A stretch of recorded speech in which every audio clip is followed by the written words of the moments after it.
Here in America, most people think of studios like Universal when you mention horror movies. But over the pond, you can bet that the first thing that'll come to mind for some cinephiles is Hammer. Hammer produced some of the most seminal horror projects to grace the face of this earth.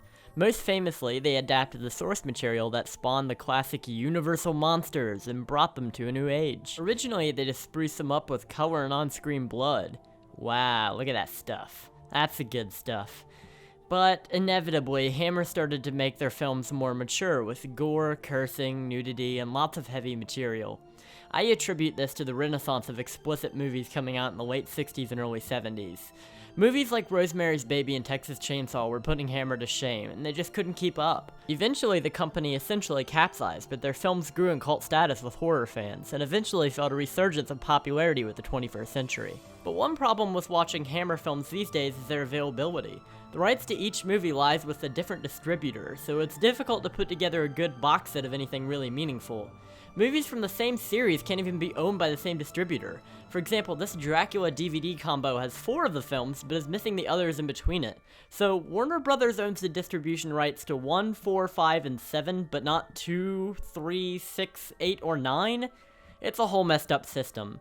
Also, a lot of the DVDs containing Hammer films are hard to get because they're region locked, so unless you have a region-free player, which I don't, you can't see them in America. Why companies do this will always boggle my mind. Let people buy your movie, man. What's the big deal? Whatever.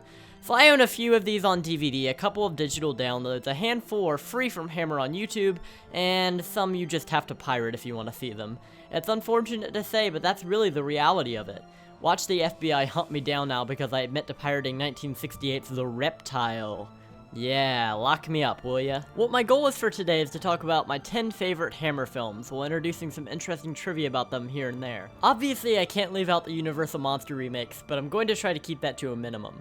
With that guideline in mind, I'm going to limit myself to 1 movie per property, because without that boundary, this entire list could very well be made up of entirely Dracula and Frankenstein movies, and that's not what I'm striving for. I want to possibly introduce you to some of the lesser known movies from the studio, to maybe pique your interest or get you invested. Oh, and one last thing, as I go through the list, I'll be reading a letterbox summary for each movie, because honestly, I feel like you need context for these reviews, and I don't have the mental prowess to summarize whatever crap this is. So without further ado, here's the list.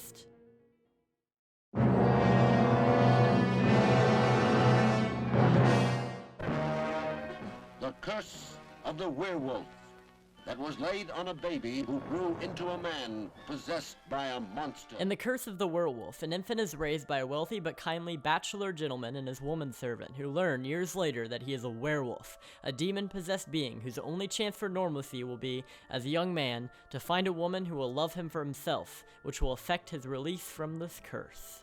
Remember what I said about not clogging up the list with Universal remakes? Well, I'm sorry, because I just had to put this one on here. It's not a great movie, and I feel like the original Wolfman is a far better film overall, but it is entertaining, and that's what's most important to me. As Joe Bob Briggs likes to say, the only bad movie is a boring movie. I live by that quote. The werewolf effects are pretty good. I mean, it's not on the level of The Howling or American Werewolf in London, but for 1961, I'd imagine this was pretty scary. Most of the acting is above average, and its Frankensteinian parallels are interesting considering that this is an entirely different beast. At any rate, it's worth checking out. You can find it on a Hammer box set with a bunch of other B-list Hammer films and Brides of Dracula, so I think it's worth a buy. And I think it's a good investment because some of the scenes will make you howl with laughter.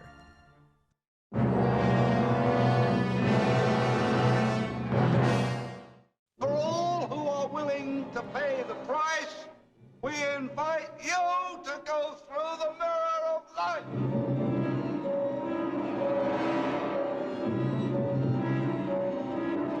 Dora!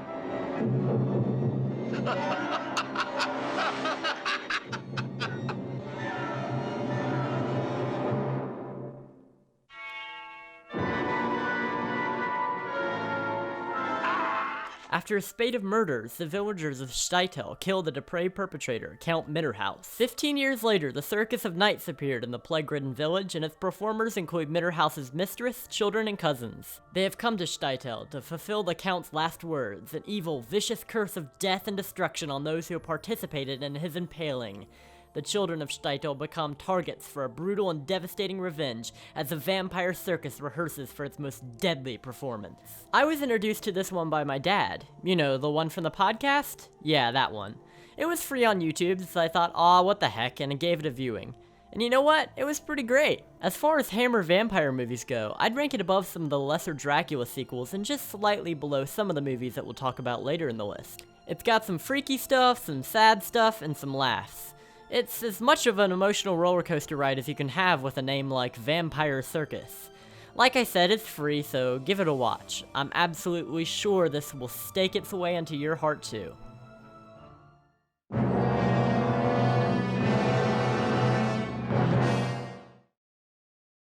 The scenes you are about to see are more incredible than anything today's science or fiction ever imagined.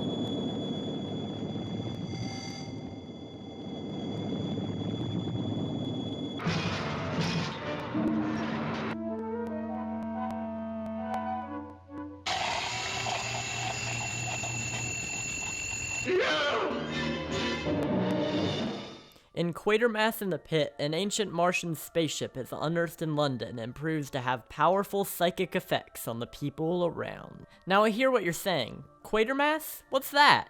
No, silly, not what, who? Quatermass is a dude. This dude, to be exact.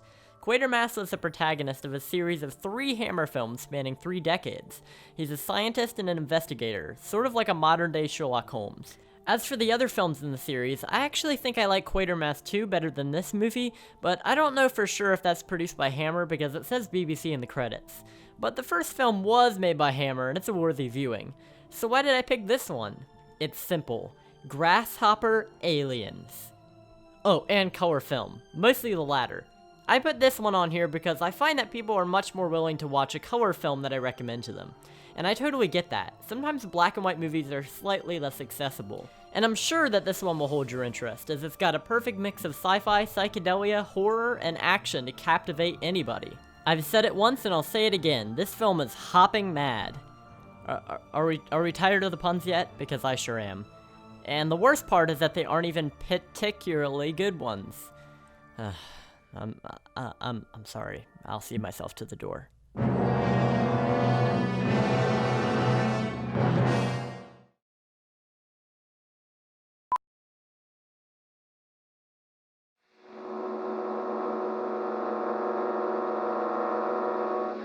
Rex, do you believe in evil? As an idea. Do you believe in the power of darkness? As a superstition. Now there you are wrong. The power of darkness is more than just a superstition. It is a living force which can be tapped at any given moment of the night. The powers of good are pitted against the forces of evil as the Duc de Richelieu wrestles with the charming but deadly Satanist Mokata for the soul of his friend. Mokata has the knowledge and the power to summon the forces of darkness, and as the Duc de Richelieu and his friends remain within the protected pinnacle, they are subjected to ever-increasing horror until thundering hooves herald the arrival of the Angel of Death. This is the Devil's Bride, or, more commonly, The Devil Rides Out. Now for a strange one. If I were you, I'd be wondering if the previous 3 weren't strange enough. Well, this one puts the others to shame. Here we have Christopher Lee as some super knowledgeable rich guy who fights Satanists and rescues brainwashed cult members. He knows everything about the occult. I mean, this guy is like a walking library. He's essentially the Sam Loomis of this movie, except he knows Latin spells and lives in a mansion. Basically, the whole movie is about him and his partner saving people from a cult and expelling demonic forces. It's an epic ride, full of crazy 60s editing and a thrilling conclusion that will leave you exhilarated and confused. Good stuff. Christopher Lee has said that this is his favorite Hammer film that he's in, and I can kinda see why he would say that. I mean, I don't agree, but obviously the man's opinion carries a lot of weight. Take it as a strong recommendation to seek this movie out.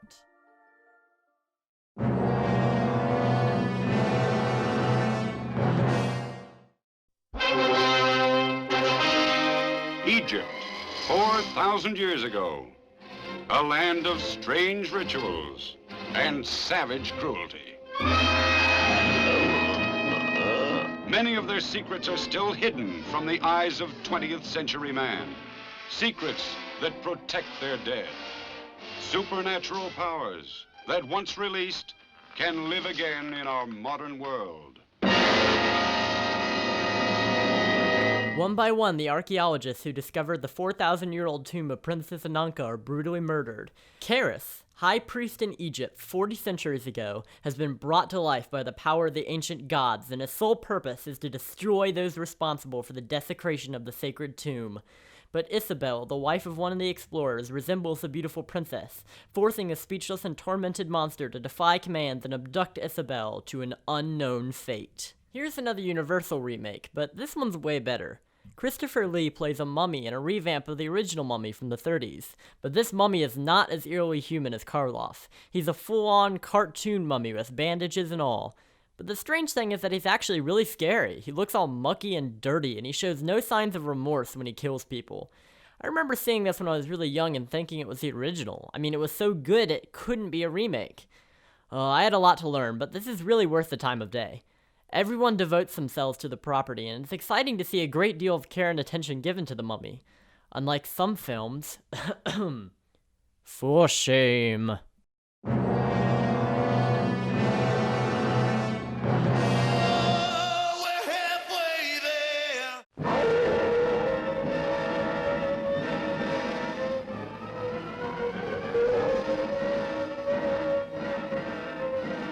When a nobleman is threatened by a family curse on his newly inherited estate, Detective Sherlock Holmes is hired to investigate in The Hound of the Baskervilles. Okay, so this isn't a traditional horror movie, it's more of a mystery thriller, but most of these movies could be classified as mystery thrillers, so the line is really thin anyways. The reason that this is on the list is because I love Sherlock Holmes. I used to listen to Sherlock Holmes audiobooks with my dad in the car, and this is very reminiscent of that tone and mood. Cushing and Lee's performances are fantastic in this movie, and the story they're adapting is one of the best and most iconic. It has a fantastic atmosphere, and it certainly warrants a spooky midnight viewing.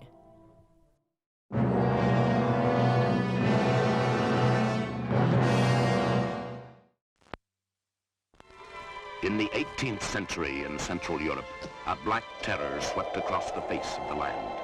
The curse of vampirism, which had been a half-forgotten memory for hundreds of years, returned with a fury that struck unholy fear into the hearts of every man, woman, and child. Captain Kronos, Vampire Hunter. When several young girls are found dead, left hideously aged and void of blood, Dr. Marcus suspects vampirism. He enlists the help of the Vampire Hunter. Mysterious and powerful, Kronos has dedicated his life to destroying the evil pestilence.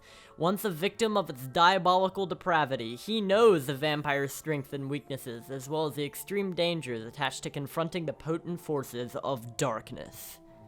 I hadn't heard about this movie until recently, so I decided to watch it this month, and wow, what a fantastic outing for Hammer. And it was one of, if not their last film, so they certainly ended with a bang. I find the characters relatable and the setting enrapturing. Kronos is kinda like Han Solo with a sword, suave, cocky, and oh so dashing, but he's also a little bit of a show-off sometimes. As far as the rest of the movie goes, the dialogue is quick, snappy, and entertaining, and the action is all really enthralling. This past week I've been working on a re-edit of this film just for fun, because I always think that's a blast. If you can edit and cut up a movie and still have it be a fun romp, then you know it's a fantastic film. You better hunt down this movie before it hunts down you, because you'll regret it if you don't see it now rather than later, believe me.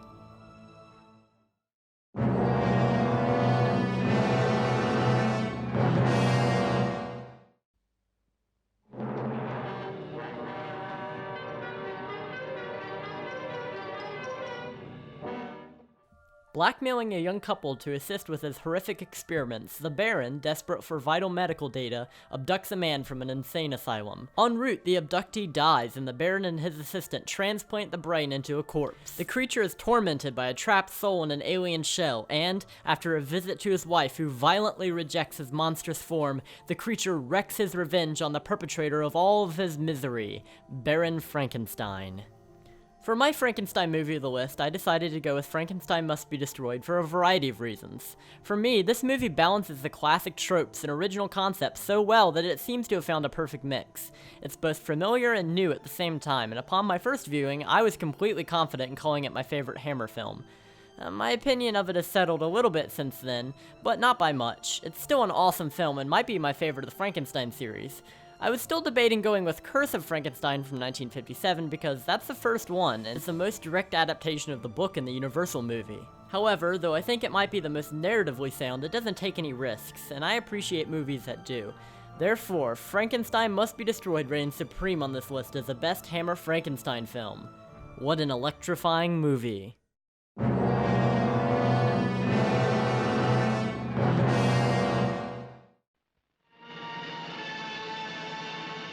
No coffin could ever hold him.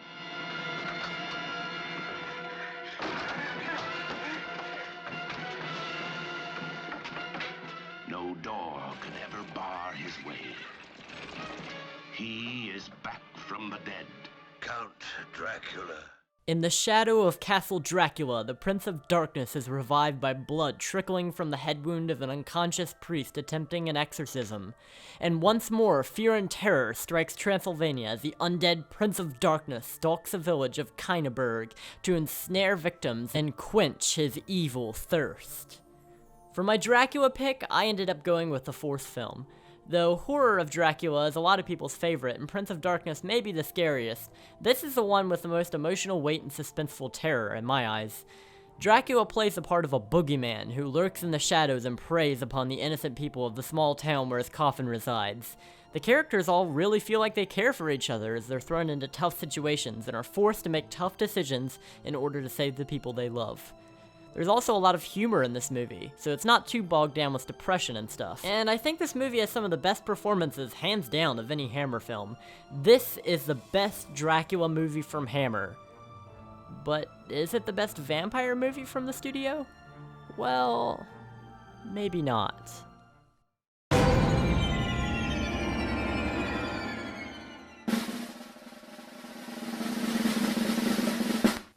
Oh, God.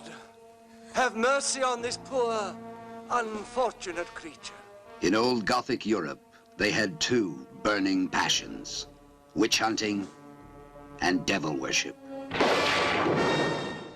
While dabbling in Satanism, Count Karnstein resurrects Mikarla Karnstein, who initiates him into vampirism. As a rash of deaths afflicts the village, Gustav, the head of the Puritan group, leads his men to seek out and destroy the pestilence.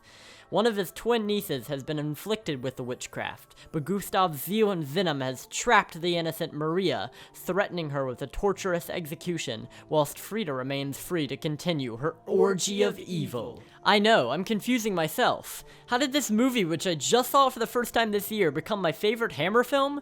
I'm not really sure, but I'm confident in my decision. I think what it comes down to are two key things, the acting and the production design. It's like no other, to be totally honest. This depiction of Puritan society plagued by vampires is the most harrowing film that Hammer ever produced, and I don't think even Dracula, Vampire Circus, or Quatermass come anywhere near it. Cushing is fantastic as a totally sinister minister of death who condemns innocent women to death by fire on suspicion of witchcraft. He's scary as all hell, man. You do not mess with the Cush. He goes all out in this movie, especially when he's on long, screaming tirades about purification and evil. It's probably the most entertaining movie of the year it came out. And guess what it tops? Willy Wonka, Dirty Harry, Duel, Bay of Blood, Shaft, THX 1138, and A Clockwork Orange. Purely an entertainment value, of course. It's not necessarily an artistic masterpiece, but it is a vampire epic of, well, epic proportions. This is my favorite Hammer film beyond a shadow of a doubt, and I highly recommend you watch it in whatever way you can. You won't be disappointed. And if you are, then I'm afraid Grand Moff Tarkin is gonna have to blow you up with the Death Star. Sorry. Rules are rules.